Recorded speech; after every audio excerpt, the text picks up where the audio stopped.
días tengan todas y todos ustedes.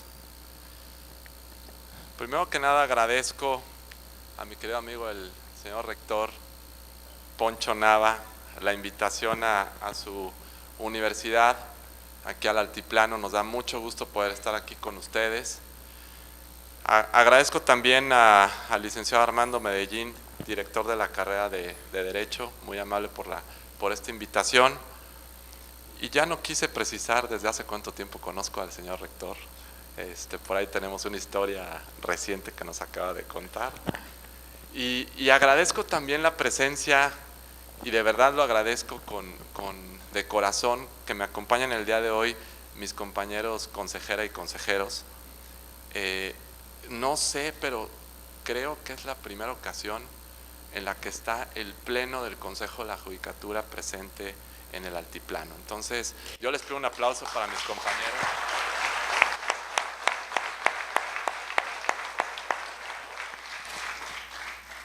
La consejera Dianisela Soria Hernández, el consejero Javier Delgado Sam y el consejero Carlos Alejandro Ponce. Muchas gracias por acompañarnos, muchas gracias por estar aquí y poder llegar también a la zona altiplano todos nosotros y estar cerca de ustedes. Igualmente a la secretaria secretaria ejecutiva de Pleno, muchas gracias por acompañarnos, la licenciada Giovanna, y los señores jueces de la zona, el licenciado Héctor Murayama, que es juez familiar aquí en Matehuala, y el licenciado Alfredo Ochoa, que es juez civil aquí en Matehuala. Muchas gracias por acompañarnos también.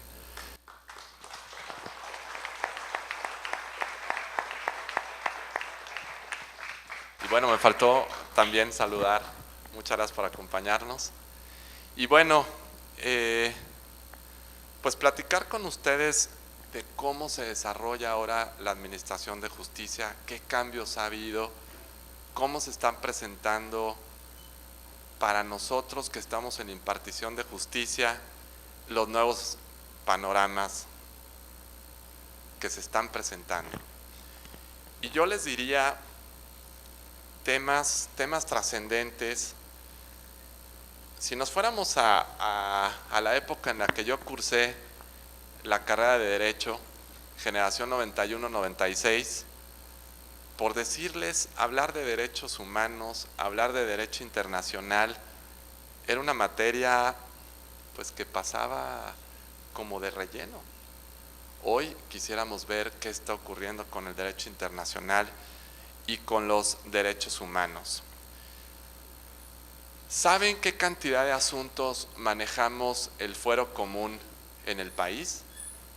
¿Tienen ustedes la idea del número de asuntos que estamos manejando en el fuero común?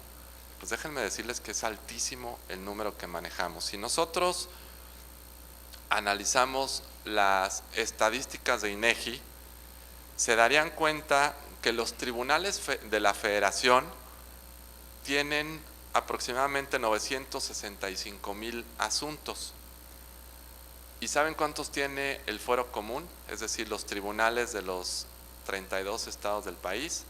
Manejamos 2,142,872 asuntos, lo que significa que la justicia local tiene el 69% de los asuntos en su sede y el 31% corresponde a la Federación.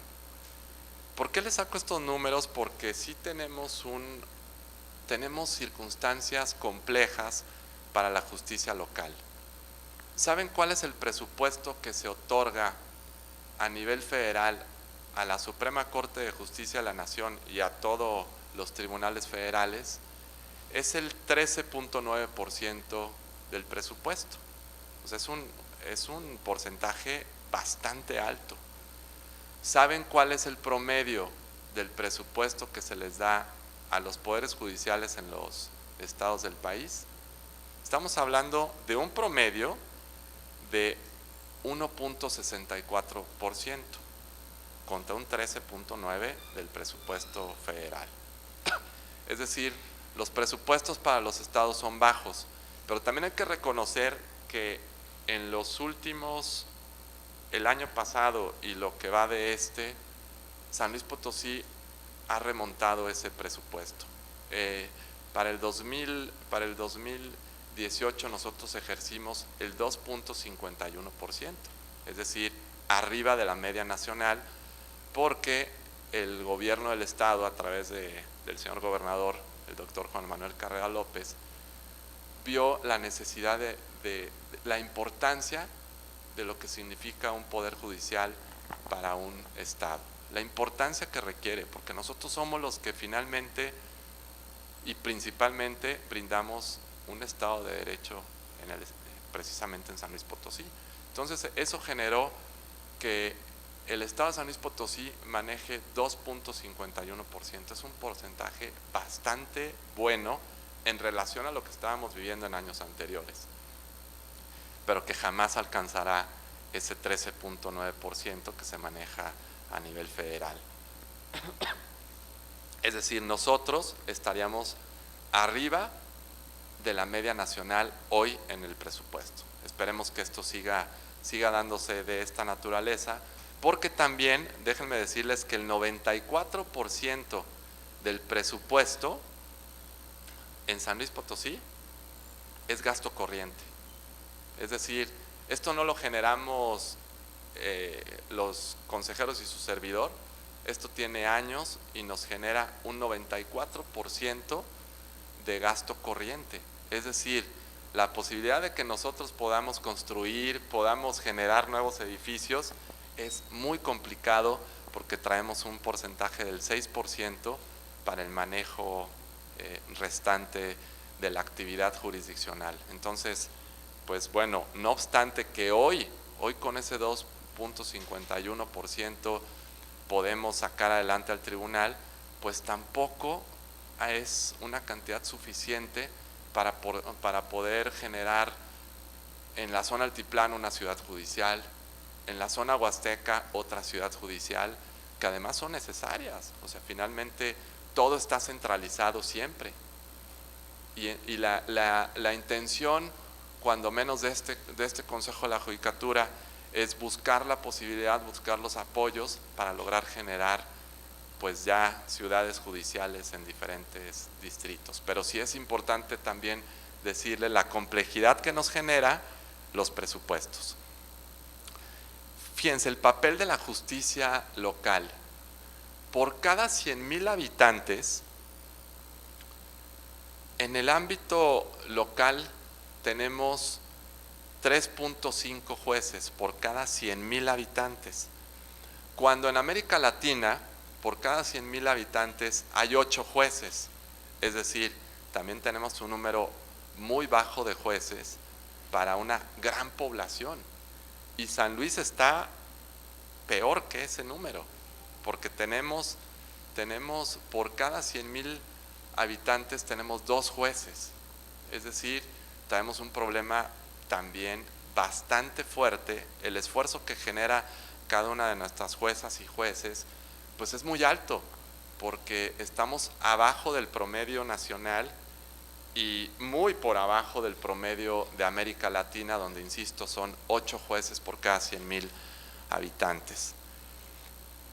Ahora, ¿cuáles son las cargas de trabajo que tenemos los poderes judiciales? Es decir, ustedes saben, los de primer ingreso a la carrera de Derecho, ¿qué materias ve el Supremo Tribunal de Justicia del Estado? A ver, ¿quién me puede decir para que no se me duerman? Porque si no los voy a despertar, pero bien despertaditos.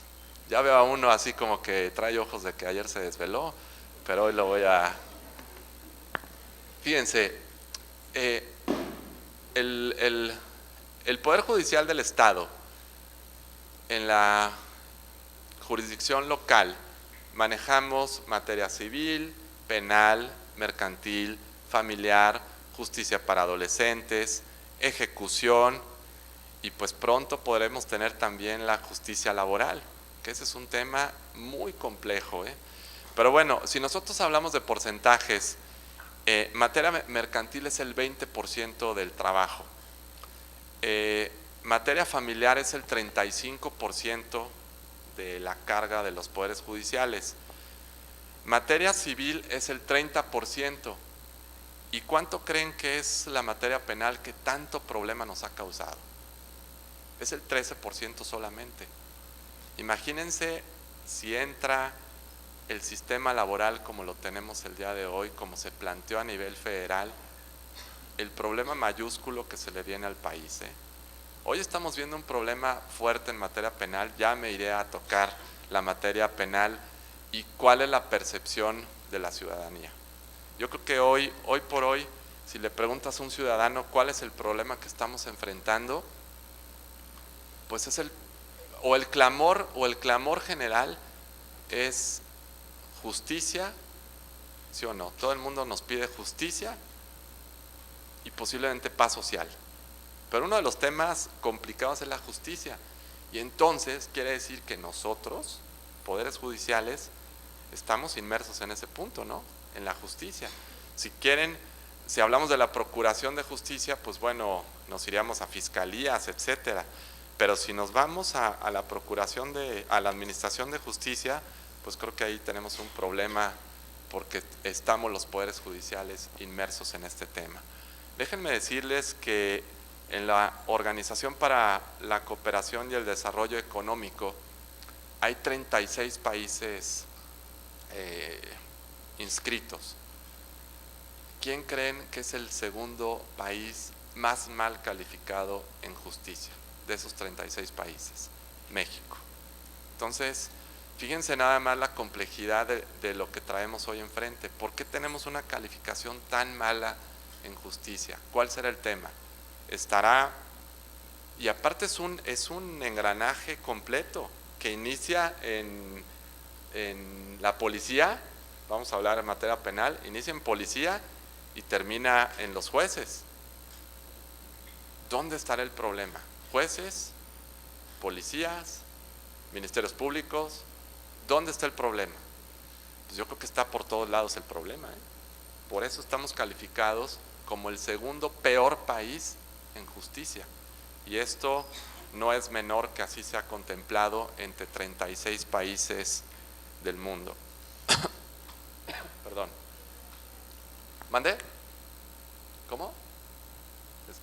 ¿Escuché a alguien? ¿Quería intervenir a alguien? Ya le dio miedo a alguien platicar. ¿Mande? No, así está bien. Gracias, muy amable.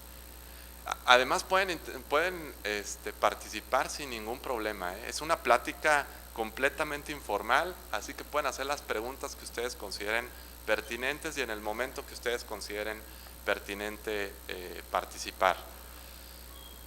Fíjense, entonces yo les podría decir que hablamos de una ineficacia en el sistema de justicia. Algo está pasando con el sistema de justicia que no está siendo acorde a las necesidades del país.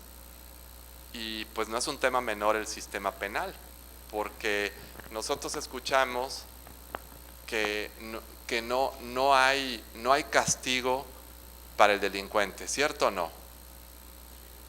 Todo el mundo nos va a decir, es que pues entran y salen. Oigan, ¿cuánto se discutió el principio de presunción de inocencia? ¿Cuánto se discutió? Fíjense, todo el mundo, todos los que estamos aquí presentes recordamos a Michael Jackson, ¿no? Michael Jackson estaba acusado de abuso infantil. Yo les preguntaría, ¿Michael Jackson estuvo detenido por esa acusación por abuso infantil? Era una acusación grave. Nunca estuvo detenido bajo el principio de presunción de inocencia. En México se discutió a más no poder porque decíamos la averiguación previa era bastante insuficiente para con esos datos irte hasta la sentencia y lograr una sentencia condenatoria. ¿Cierto o falso? Y todo el mundo nos decía es un sistema inquisitivo. Y si alguno de ustedes vio el cortometraje, el de El Túnel, ¿alguien de ustedes lo ha visto? A ver, ¿quién puede levantar la mano? Más bien, levante la mano quien vio el cortometraje del Túnel. Pues son pocos. Vale la pena, bien, gracias, muy amable. Vale la pena que quien no lo ha visto lo observe, porque había una gran influencia de Estados Unidos para los efectos de que nosotros modificáramos la justicia penal, diciéndonos que el sistema era inquisitivo, que los jueces en su vida tenían contacto con el inculpado y bueno, y sacaban lo peor de nosotros, porque pues sí había jueces que no tenían contacto. Yo les preguntaría, quienes somos jueces o quienes hemos sido jueces, no tenemos contacto con los detenidos que estaban bajo nuestro jurisdicción. Por supuesto que lo teníamos, ¿sí? Habrá sus excepciones de quien ni siquiera los conociera, pero por lo menos yo les puedo decir que cuando a mí me tocó ser juez penal, no había un detenido que yo no conociera y que no hubiera tenido una entrevista con su servidor. Entonces, era una imagen que se daba de un sistema muy malo y con la finalidad de modificarlo y lograr que entrara el sistema acusatorio adversarial. Y pues bueno, hoy tenemos el sistema acusatorio adversarial con un reconocimiento en la Constitución del principio de presunción de inocencia, que no estaba reconocido en la Constitución, dicho sea de paso, solamente a través de la jurisprudencia. Entonces hoy que tenemos un principio de presunción de inocencia, que tenemos el artículo 155 del Código Nacional de Procedimientos Penales, que nos da muchísimas medidas cautelares en externamiento y que además la medida de detención preventiva pues es la última que podemos dictar. Hoy que tenemos enfrente eso, somos sancionados porque la gente considera o piensa que no se está brindando justicia. ¿Por qué? Porque el sistema penal, como es un sistema punitivo, es un sistema de castigo, la gente no está viendo un reflejo inmediato de castigo. Y entonces nos hablan de una puerta giratoria y nos hablan de un gran problema en materia penal. Yo no lo creo así. Yo creo que es un sistema que en relación al sistema penal tradicional, pues bueno, el sistema penal tradicional tenía 100 años y no nos dejaba conformes a nadie el sistema penal tradicional. Hoy con un sistema oral donde los jueces de manera directa se presentan en una audiencia frente a las partes, tienen la posibilidad de debatir en ese momento, pues bueno, ahora sí no solamente hay publicidad, sino respeto a muchos de los principios del debido proceso, de derechos humanos, etcétera. Entonces hoy tenemos un sistema penal distinto, pero lo que a mí me preocupa es la percepción. La percepción ciudadana es un desastre. También hay que dejar claro que el acceso a la justicia es algo limitado, ¿eh? El acceso a la justicia es caro. ¿Quién me podría decir si es barato o caro? Pues la verdad es que finalmente es caro y eso tampoco está siendo bueno para el ciudadano mexicano. Y eso es lo que nos está generando esta percepción mala de los sistemas de justicia. Evidentemente es clarísima la percepción mala. ¿Qué tenemos que hacer al respecto? ¿Qué es lo que tenemos que buscar para cambiar los sistemas? Primero, yo creo que lo primero que tiene que ocurrir es que la gente confíe en nosotros. Si no confían en los jueces, magistrados, consejeros, pues entonces la percepción siempre será mala. Cuando menos tiene que existir una confianza en todos nosotros, en los jueces que de verdad consideren que la resolución que vayan a emitir no tenga ninguna vinculación con las partes. Es decir, ¿a qué me refiero? Me refiero a que no exista ningún factor externo que te influya para la decisión que vas a emitir. En el momento en que las personas observen eso de nosotros, la percepción empieza a cambiar. En el momento en que observen que la cabeza no está metida en corrupción, eso ayuda a una nueva percepción de la gente, que digan, bueno, es que hay una nueva manera de pensar, una nueva manera de dirigir. O les podría decir, el Consejo de la Judicatura es nuevo porque bueno, si yo hablo de la licenciada Diana Soria, pues es una juez brillante que tiene más de 30 años en el Poder Judicial y que conoce las venas, arterias, pulmones, corazón, cerebro del Poder Judicial. Javier Delgado, también nuevo consejero, viene de la cátedra. Acuérdense que nos ayuda muchísimo tener diferentes percepciones para poder reconocer todos los ámbitos de lo que nos toca resolver. Hablamos del consejero Carlos, pues también con carrera judicial, que conoce perfectamente igualmente arterias, venas, todo del Poder Judicial, y su servidor, que empezó también desde mozo.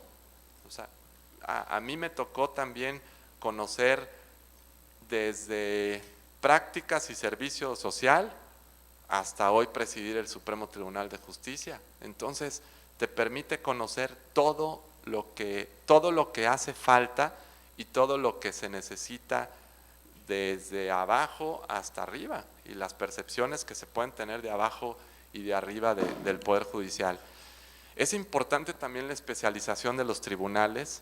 Si se fijan hoy en Matehuala, podríamos observar que tenemos a un juez, Héctor, especializado en materia familiar, a un juez, Alfredo, especializado en materia civil, y a un juez especializado en materia penal. Entonces ya eso ayuda a que el conocimiento sea aún más profundo de las materias que vas a resolver.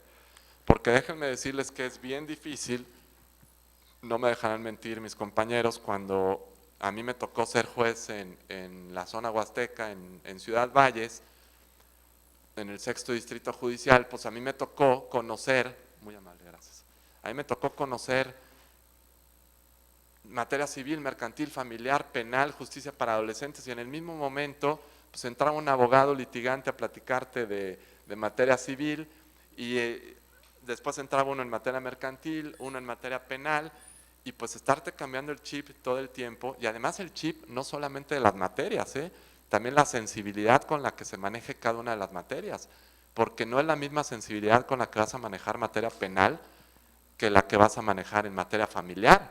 Si en materia familiar es un contexto diferente, porque yo les diría, ¿qué está lastimado en materia familiar? Está acá, esto es lo que está lastimado, la parte del corazón es la que está lastimada en materia familiar.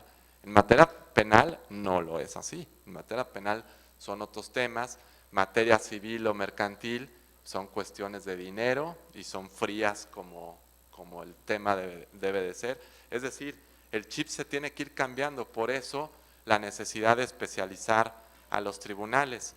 Y otra parte importantísima es la capacitación. La capacitación es importantísima para poder generar una mejor justicia, una justicia mucho más profunda, con conocimientos de tal manera que te genere de verdad brindar la justicia que corresponde a cada uno de los ciudadanos. Hoy, ¿qué retos tiene la justicia local?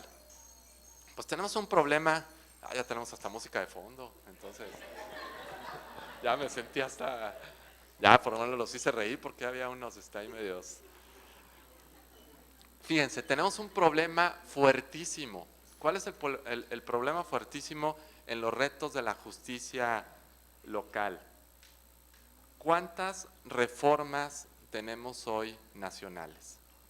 A ver, yo les preguntaría, ¿no tenemos por ahí la justicia cotidiana? ¿Quién sabe qué es la justicia cotidiana? A ver, nada más levanten la mano, si quieren, no les voy a preguntar, levanten la mano, ¿quién sabe qué es la justicia cotidiana? Una, nada más una persona. ¿Mandé? ¿Cómo?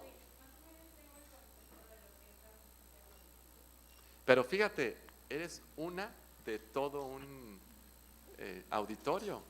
O sea, y esto es una reforma constitucional que no ha entrado en vigor, si ustedes lo quieren, y no por un tema de la Constitución ya lo contempla, pero no lo ha podido bajar las cámaras, no han podido generarlo de tal manera que la justicia cotidiana aterrice. ¿Y cómo surgió la justicia cotidiana?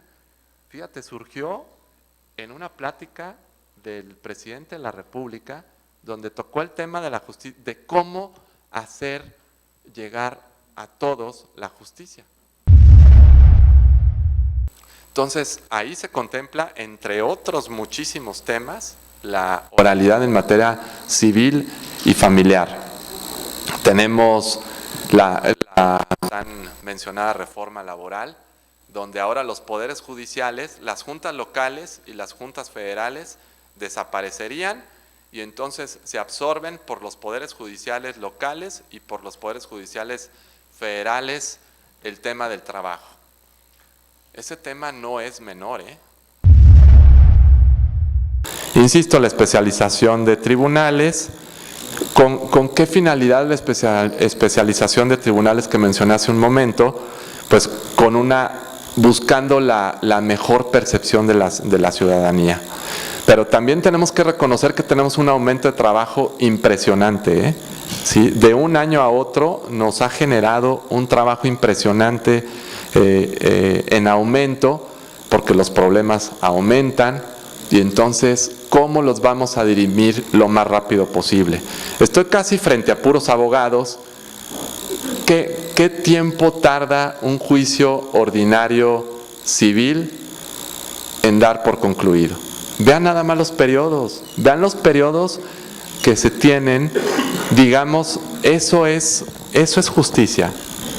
Eso es poderle brindar justicia pronta y expedita a las personas. Un juicio ordinario, pues déjenme decirles que a mí me parece un desastre. Sí, me parece un desastre. Imagínense un juicio de paternidad. Vámonos así rapidísimo, un juicio de paternidad donde lo único que tienes que demostrar es que tal persona es el padre, ¿no? ¿Cuál es la única prueba? ¿Cuál es la prueba idónea? Más bien no la única, la prueba idónea para poder saber si esa persona es el papá o no es el papá del niño. Pues es la prueba de ADN. ¿A poco requieres testigos para que los testigos te digan, que sí es cierto, como lo es que usted pues sostuvo relaciones sexuales? Te va a decir, no, pues sí, yo los vi que, pues no, o sea, pues no, eso no va a ocurrir. La única prueba idónea es la prueba de ADN, que además tiene un grado de error mínimo y se tramita. ¿En qué vía se tramita? ¿En qué vía se tramita? Es un ordinario, o sea, no puede ser posible que tengamos en vía ordinaria un juicio de paternidad donde lo que normalmente busca la mujer pues no es el apellido, seguramente es lo que menos le trasciende. Lo único que le trasciende es que le proporcionen los alimentos, ¿sí? Y todos los reconocimientos que de esto genere, pero no así el apellido. Eso me supongo que va a ser lo de menos. Lo importante es que obtengan lo necesario, y eso lo tenemos a través de un juicio ordinario. Fíjense, eso lo peleé en la CONATRIB, en la Comisión Nacional de Tribunales de Justicia, y lo perdí por un voto, donde yo les decía que cómo era posible, por qué no sacábamos un tema nacional donde solamente se desahogara la prueba de ADN, y por un voto lo perdimos. O sea, un tema donde los 32 presidentes del país no estuvimos de acuerdo, y con un voto se perdió, y la finalidad es buscar mayor prontitud para resolver los asuntos que se ponen a nuestra consideración. ¿Qué retos futuros tenemos la justicia local?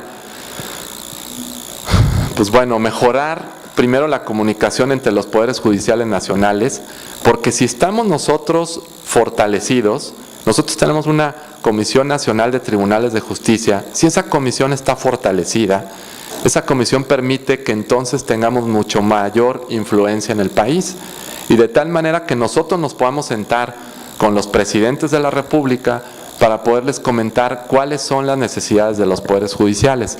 Déjenme decirles que a partir del 1 de diciembre tendremos ya en funciones un nuevo presidente. Todo parece un muy buen panorama, y les voy a decir por qué parece un muy buen panorama. Porque la secretaria de Gobernación fue ministro o ministra de la Suprema Corte de Justicia de la Nación.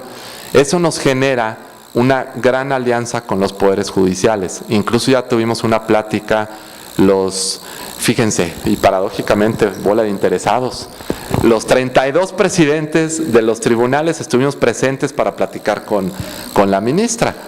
Es la primera vez que nos juntamos los 32 presidentes para poder platicar con la hoy senadora en funciones y pues propuesta para ser secretaria de Gobernación.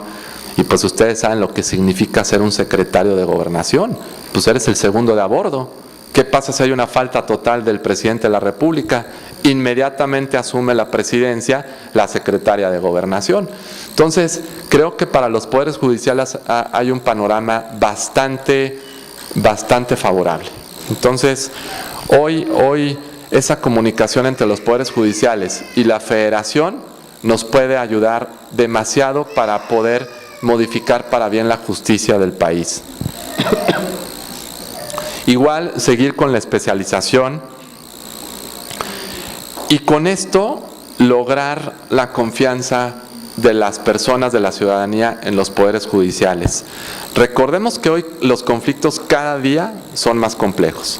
Cada día se nos presentan circunstancias mucho más difíciles en los juzgados que hace tiempo. Entonces, es importante que se logre una confianza en nosotros. Fíjense, en el papel de la justicia local, hoy tenemos una herramienta que se llama mediación y justicia restaurativa. Es una muy buena herramienta porque las partes van a resolver o dirimir sus conflictos ellos mismos, con la intervención de un órgano que les va a permitir conformar como un puente de comunicación para que las propias partes puedan resolver sus conflictos. Hoy en San Luis Potosí tenemos muy poco asunto en mediación y justicia restaurativa. Y no solamente en San Luis Potosí, sino en la mayor parte del país. Y se pensaba y se creía que era una excelente salida para el país. Muchos asuntos mediarlos y no tenemos una carga suficiente en la parte de mediación y conciliación. Hoy los poderes judiciales necesitan, lejos de más personas, necesitan tecnología. Fíjense, hoy estamos en un pronto lapso por firmar un convenio la Fiscalía General del Estado y el Poder Judicial del Estado, donde precisamente el Poder Judicial del Estado, con las buenas relaciones con otros poderes judiciales, logramos que nos pasaron un software para lograr por línea hacer las solicitudes de órdenes de aprehensión y cateo. Entonces ya la tenemos en San Luis, ya estamos por firmar ese convenio, donde entonces hoy los jueces no tienen que trasladarse al centro de justicia, sino en el lugar donde se encuentren, donde tengan internet, pueden hacer la solicitud la Fiscalía y el juez librar esa orden de aprehensión. Entonces, son tecnologías que hoy se necesitan, hoy las tenemos que echar para adelante. Por decirles, la notificación. Fíjense, la notificación es uno de los problemas más graves en el estado de San Luis Potosí. ¿Y saben por quién está provocado el problema de la notificación? Por todos nosotros. Por todos nosotros. Porque en Europa, en otros países, una vez que te sometiste al procedimiento, no tiene por qué darte seguimiento un actuario ni ir a tu casa y decirte, oye, hoy salió esto, ven al tribunal para que continúes con el juicio. Señores, el juicio lo iniciaron las partes y entonces las partes ya están sometidas a los jueces. Y eso le va a dar mucho mayor agilidad a los asuntos para que se puedan resolver. Estamos buscando incluso nuevos mecanismos, el Consejo de la Judicatura, de cómo lograr las notificaciones de tal manera que sea lo más pronto posible y que las partes estén sometidas al procedimiento, no los tribunales a las partes para las notificaciones respectivas. Ese es uno de los problemas que nos podría ayudar a resolver y hacer mucho más ágiles los procedimientos. Nada más que nadie se había metido con ese tema y ese tema es de suma importancia para la agilidad de los mismos. Y como esto en tecnologías, muchísimos temas que tenemos que hacer. Fíjense, capital, ¿qué vamos a hacer? porque para que funcione algo lo tenemos que empezar en algún lugar y después replicarlo en todos los demás municipios del estado. Nosotros creamos un sistema que se llama el CICE.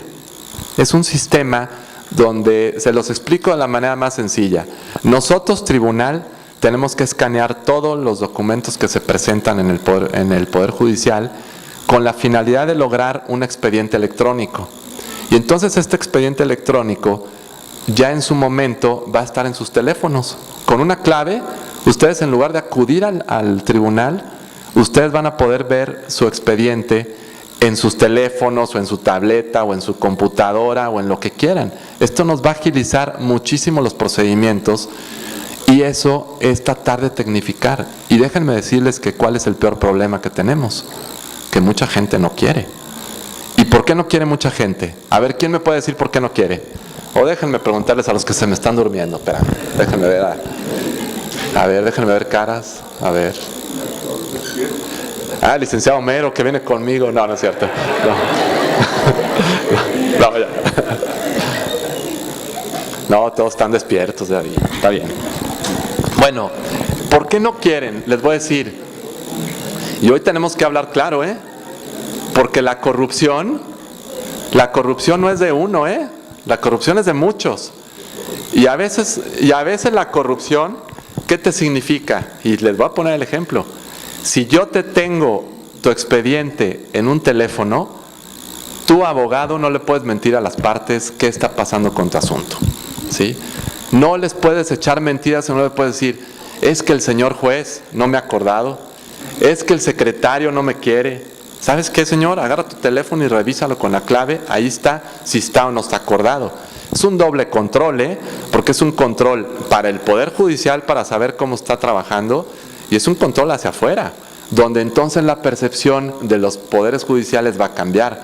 ¿Cuántas veces nos ha pasado, y se los digo a título personal, que llegan conmigo y me dicen, es que no puede ser posible que el señor juez o la jueza no ha resuelto mi asunto, inmediatamente pido el asunto, y ni siquiera ha sido emplazado? ¿Esa es culpa del Poder Judicial o es culpa del abogado que no le dio el seguimiento respectivo a ese asunto?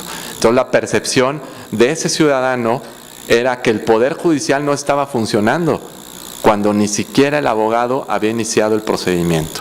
Entonces es una doble vigilancia, es una vigilancia hacia el Poder Judicial y una vigilancia hacia el litigante de si su asunto se está moviendo o no. Y además es una herramienta, y principalmente es una herramienta, porque esta herramienta te va a permitir que ni siquiera gastes en trasladarte a un tribunal cuando lo tienes en tu teléfono y puedes saber qué está pasando. Entonces te trasladarás cuando tengas una audiencia, el desahogo de alguna prueba, etcétera.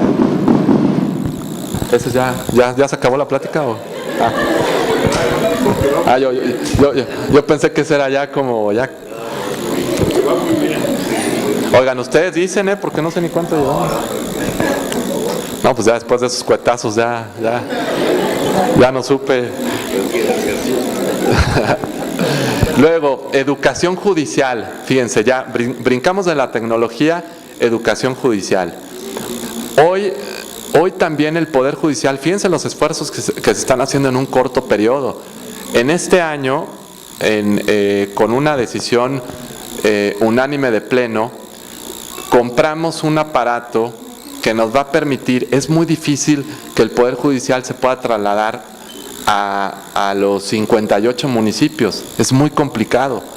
Y dejen ustedes lo complicado, también es costoso, pero también la gente va a decir, ¿y por qué el Poder Judicial no se traslada a Matlapa? ¿Y por qué no se traslada a Tamazunchale?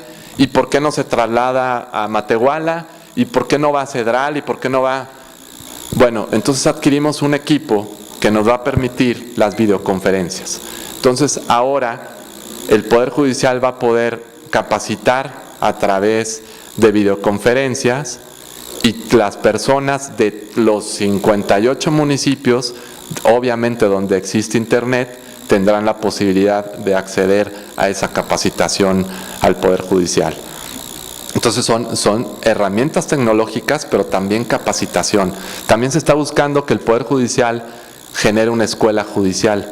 no solamente un instituto de estudios judiciales, sino ya una escuela que genere sus propios programas de capacitación y de educación y que permita entonces acceder ya no solamente a los funcionarios judiciales, sino también hacia afuera.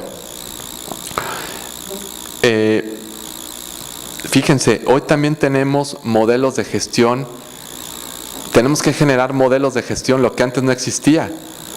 Hoy, para poder nosotros administrar la justicia, necesitamos un sistema que nos permita incluso agendar audiencias.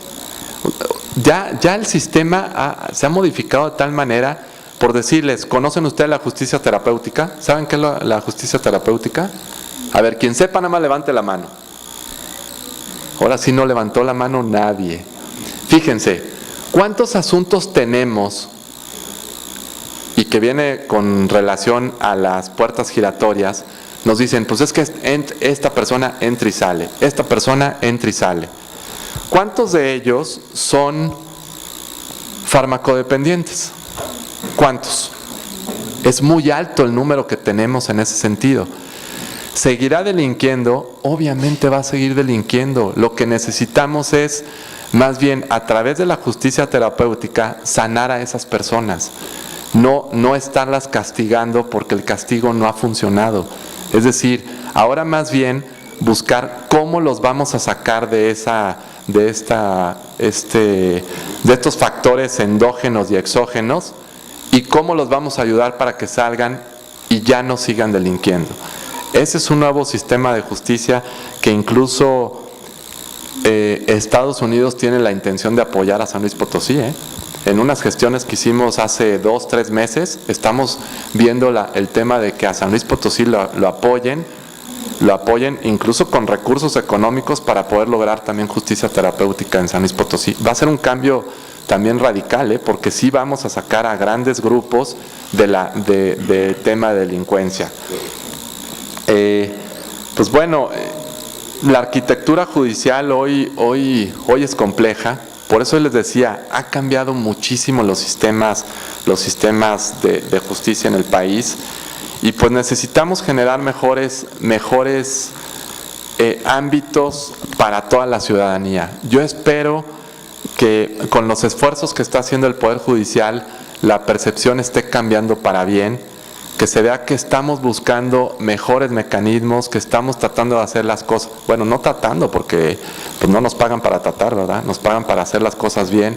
Entonces estamos luchando por hacer las cosas bien, estamos buscando todo lo que se pueda para que hoy la percepción sea distinta y depende mucho de ustedes, de los de primer año, depende mucho de todos los que están estudiando Derecho que esto cambie, porque en los jóvenes hoy está el cambio. Les puedo comentar que hoy se podrían sorprender, pues ya jovencito no estoy, pero los presidentes de los tribunales antes eran personas mayores de 60 años. Pero hoy las cargas de trabajo son bien complicadas. Entonces, hoy estoy en Matehuala, a mediodía tenemos que estar en San Luis, en la noche tengo una junta de seguridad. El trabajo que se genera es fuerte. Por eso les digo que en los jóvenes está mucho el tema. Hoy están llegando a grandes cargos gente mucho más joven. Pero no crean que llegan de regalo, O sea, aquí no hay regalos de nada. Aquí el esfuerzo es de 24 horas de estudio, de análisis, de tantas cosas que tenemos que estar observando para poder ser cada día mejores. Creo que a grosso modo he tocado la mayor parte de los temas. Solamente cerraría con un tema que el día 13 de septiembre del presente año, es decir, hace muy poco tiempo, se presentó una propuesta de reforma en el Senado de la República por parte de los senadores de Morena de una reforma constitucional, una reforma al 116 de la Constitución. ¿Y por qué le saco esta reforma y qué importancia tiene o no para nosotros esta propuesta de reforma? Pues tiene muchísimo peso para la modificación de los poderes judiciales en el país. A grosso modo, se dice, en principio, ahora sí una real independencia de los poderes judiciales respecto de los poderes ejecutivos. ¿Cómo hoy tenemos una fuerte dependencia los poderes judiciales de los poderes ejecutivos a nivel nacional? En el tema del presupuesto. ¿Sí? El tema del presupuesto, el tener que generar reuniones para platicar cuánto le corresponde al Poder Judicial de presupuesto, ¿es un sometimiento o no es un sometimiento? Yo les diría, cuando ustedes están en su casa con sus papás y quieren que les den 1,000 pesos o quieren que les den X cantidad para el fin de semana, ¿qué tienen que hacer con sus papás? A ver, cuéntenme. Los que todavía andan de antreros, a ver. Mire, y ahora todos se voltean, ahora sí, ahora nadie anda de antrero. A ver, ¿quién puede decirme qué hace para convencer a sus papás? ¿Mande? ¿Cómo? Méritos, claro. O sea, llegas y, oye papá, fíjate que pues esta semana estudié mucho, fui hasta una conferencia bien aburrida, pero estuve ahí y no me dejaban dormirme y pues bueno, te van a dar dinero. Mira, ya bostezó una. ¿Tú cómo le haces? A ver, cuéntame. Atrás de ti exactamente, del que volteó, ahí. ¿Cómo le haces tú para convencer a tus papás? Atrás de ti. Ella. ¿Cómo le haces? Cuéntame. Primero me plantearía para qué quiero el dinero y luego pues empezaría a hacer como tareas de la casa para convencerlos y creo que al final terminaría entendiendo. Pues fíjate lo que yo tendría que hacer para conseguir un presupuesto de 2.51%, ¿no? Pues tengo que también convencerlos. Entonces, eso hoy también les puedo decir, tenemos un gobernador que entiende el tema, que nos apoya en el tema, pero ¿qué pasaría si tuviéramos un gobernador que no entendiera el tema? ¿Qué ocurriría? Eso sería muy complicado, porque entonces no obtendríamos el 2.51%, obtendríamos el 1% que no nos permitiría operar al Poder Judicial. Entonces, eso pasa en otros lugares del país y por tanto, se está buscando una independencia en el presupuesto. Cuando menos el 2% del presupuesto que se otorgue a los estados sería para los poderes judiciales, de manera directa. Entonces ya te da una real independencia ese tema. Otro de los temas importantes es cómo elegir a los magistrados. Ese tema es un poco riesgoso, se lo voy a explicar cómo se da. Hoy en San Luis Potosí, ¿cómo se da la elección de un magistrado? Por cada vacante, el gobernador manda una terna de personas que se distingan por sus conocimientos, su probidad, su honestidad, su carrera judicial, etcétera, etcétera, etcétera. Buscando varios rubros que se cubran por esa persona y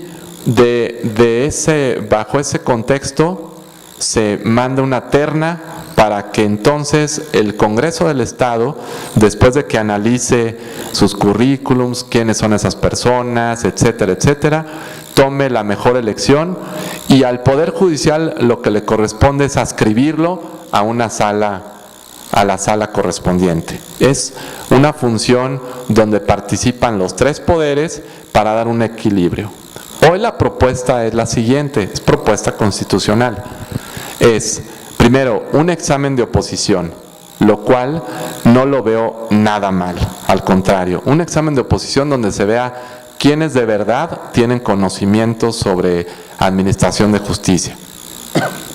Pero ¿quién va a elaborar ese examen? Ese examen lo elabora el Consejo de la Judicatura. Eso te da un poder al propio Poder Judicial. Una vez que se lleva a cabo ese examen, no dice cómo la Constitución, dice el Consejo de la Judicatura mandará 3 nombres al Congreso del Estado para que el Congreso del Estado decida. Dejan fuera a los poderes ejecutivos. Yo no sé hasta dónde es bueno o no es bueno, porque porque además el propio Poder Judicial elige a sus propios magistrados. A mí, a título personal, no lo comparto. Comparto la parte del examen, mas no comparto la parte de que el propio Poder Judicial designe a sus propios magistrados. Porque entonces el presidente del tribunal se va a volver un todopoderoso, ¿eh? Así que de una vez les digo que si pueden emitir comentarios en contra de ello, yo estoy totalmente en contra de esa parte. Otra de las partes importantes es la inamovilidad de los jueces y magistrados, donde te dice que los periodos para sus nombramientos sean fijos, es decir, que no pases por una ratificación, porque la ratificación te somete a los otros poderes y no pueden estar los jueces y magistrados sometidos a otros poderes. Entonces ahí yo también estaría de acuerdo que estuviera fijada una temporalidad y que esta no pueda ser prorrogada. También habla de los periodos de los presidentes. En San Luis Potosí el periodo de los presidentes es 2 años directos con una posibilidad de reelección de 1 año más. A nivel federal se dice que sean 4 años y ni uno más. ¿Sí? 4 años, ni uno más. Y sí tiene un tema importante, porque por decir Nayarit, el presidente del tribunal dura 8 años. Y 8 años pues es demasiado tiempo también para, igual Quintana Roo, varios estados tienen la duración de 8 años, es complejo porque también 8 años ya te enquistas en un puesto y creo que tampoco es lo conveniente. Es decir, hay temas a nivel nacional bastante importantes, bastante trascendentes. Esa propuesta de reforma es interesante, del 116 de la Constitución. Analícenla, ya se las dejo para que sus maestros se los pongan en análisis ese artículo. Y pues bueno, les agradezco muchísimo su atención, aunque unos hayan estado durmiendo. Espero que haya sido interesante. Agradecerle a mi querido amigo, al señor rector Poncho Nava, esta invitación y esta posibilidad de acercarme con ustedes y poder platicar. A los señores jueces, al señor juez Alfredo, al señor juez Héctor, lo había visto también acá, Derechos Humanos también aquí presente, a los señores, señora consejera y señores consejeros, a todos, al señor director, ¿qué cargo? ¿Vale? Policía Federal, o sea, nada más, así que pórtense bien porque ahorita damos una orden para la... No, muchas gracias a todos por su atención y ahora sí estoy abierta a sus preguntas, nomás no se pongan violentos, tranquilones.